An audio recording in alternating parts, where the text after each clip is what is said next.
Now it's time for the bass. The bass has been consisted by a bass DI track, 2 bass amp tracks, and a bass distorted track. Since we're creating a blend of these 4 tracks right here, we're sending all the tracks to the bass bus and we're starting the treatment. So, what do we have? We have console elimination, and now we're adding a ton of low end, adding presence. We're adding some high mids to start getting the definition out, and there is a reason why I'm saying to start getting. We're boosting some 740 Hz, and this is a frequency that blends the bass with the guitars better. And we're adding this low frequency right here, 170 Hz. This is where the body of the low notes lies, and we're using the high pass filter to make the bass tighter.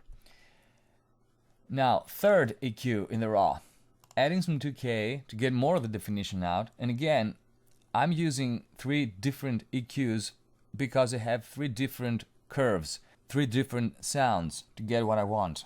And we're taking some of the super high frequencies because this is where the string noise lives. Fourth EQ, adding a ton of high end, again a ton of high mids, because the bass needs a ton of high end boosting to make it cut through the mix. And after all of that boosting, we need to take some of the high mids out. And then at the end we have the compressor. Now the compressor, at least the way I'm using it, it doesn't annihilate the bass. And the ratio is pretty low, it's 2:1. What the compressor does at this point is that controls the bass a little bit and adds character. So to demonstrate you all of that, I'm gonna play you the bass track. I'm gonna start muting and unmuting the tools right here.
Okay, now moving on, we have the decapitator. The decapitator mostly acts as a further equalizer of the sound to make it a little bit more, a little darker, and add some beef to the sound. So this is what it does.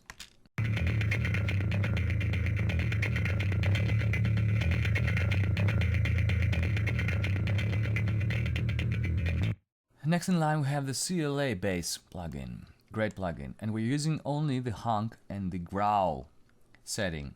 Now this is our distortion for the bass.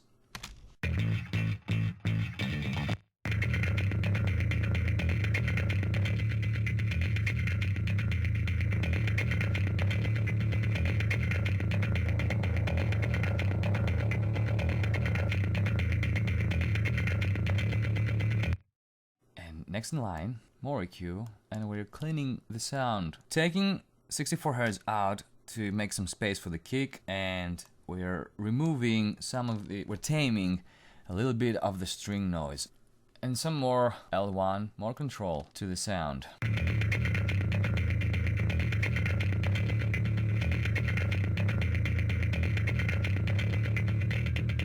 Right here, we are taking away some of the low mids, and there was one specific resonance right here that I needed to take out.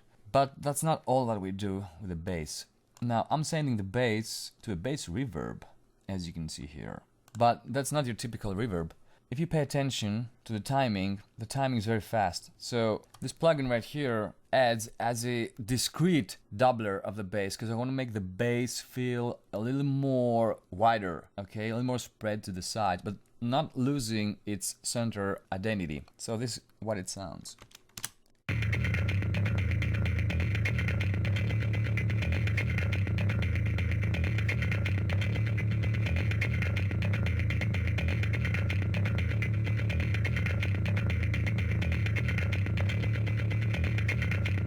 Kind of brings into life a little bit, so to speak. And let me play the bass inside the track.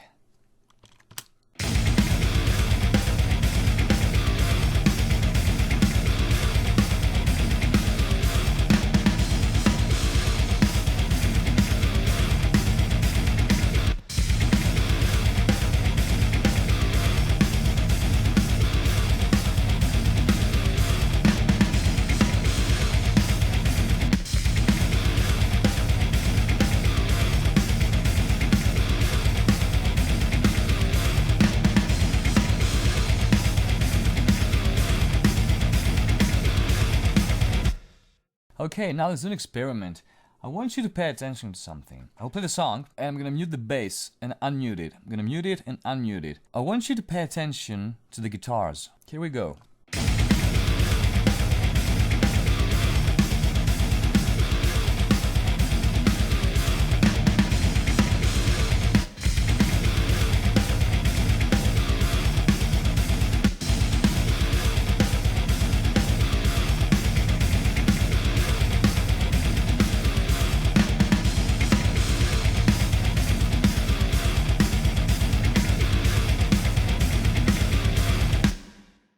Okay, to further demonstrate what I want to tell you, I will mute the guitars and the bass. And let's go again.